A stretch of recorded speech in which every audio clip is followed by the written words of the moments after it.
Log 101. I am Captain Prado, aboard PSFO. This video is a compilation of my team's recordings, which include data before and during our exploration. We set it to deep space 10 years ago. Our mission to discover how factual the Planetary theory really is.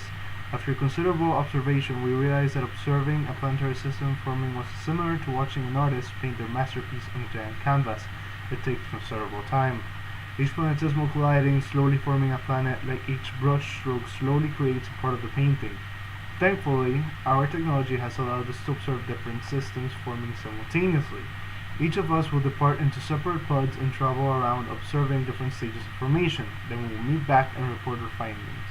Lieutenant Chase will be landing on the newly formed planet as well.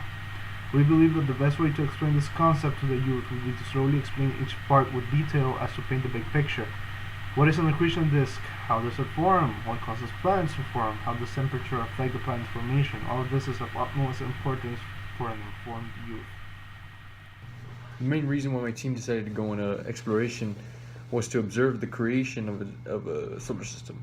And one of the main problems they had was figuring out how a star can create an insertion disk, which is basically defined as a hot, dense, rotating disk of dust and gas. That's what's composed of dust and gas. And from that insertion disk then comes the planetesimals, and they wanted to find out how that comes to be, which then gives them a better understanding of the solar system and the creation of the solar system. Hi, my name is Fernanda Herrera, and I want to explain the importance of our planetary system. This concept explains to us how our planetary system was created and how it began. All the elements, components, appearances, whereabouts, and different behaviors of the objects in our system give us a better understanding of the birth and timeline of the system we live in.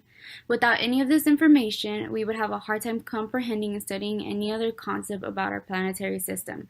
All of this is very significant and necessary for any of us to continue with our studies, because if we don't understand our basics, then we can't move on. So this is Lieutenant Bowling on the surface site. The planetoid has cooled much faster than we anticipated. Already we have a firm crust on the outside. We're going to take a move outside. Just give me one moment to get ready for the low atmosphere.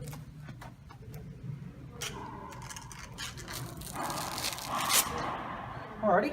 So coming along, you can already see the movements the tectonic plates have already created. Quite a strange environment around the area. Here we can see that with the bioorganic materials launched into space, it's already formed a suitable planet for life. This thing is moving much faster. Typically these takes trillions upon trillions of years, but this has been a matter of weeks. So, in essence, the most common thing is, it's most likely the convection is moving much faster in the mantle than usual.